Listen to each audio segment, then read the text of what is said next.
So for the ear medication naman po, ang first step po natin is check natin yung chart ni client. And next naman po is check din po natin yung MIR niya. And then next naman po is wash hands and calculate po natin yung dose and use po natin yung identification armband para sa identification ni patient. If tama po yung patient na gagawin natin para sa procedure. So after po nun is explain natin and then place po natin si patient sa sideline position.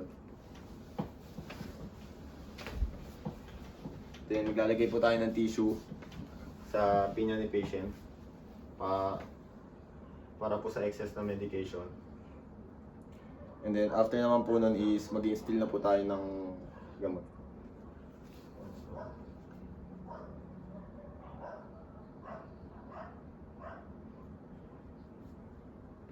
So after po nun, if may excess po, pupunasan po natin ng tissue.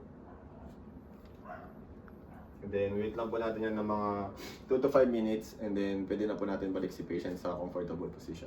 So after po nun is evaluate po natin if may improvements po dun sa procedure natin kay patient and document din po natin yung time and kung anong procedure din po yung ginawa natin kay patient. And that's all. Thank you.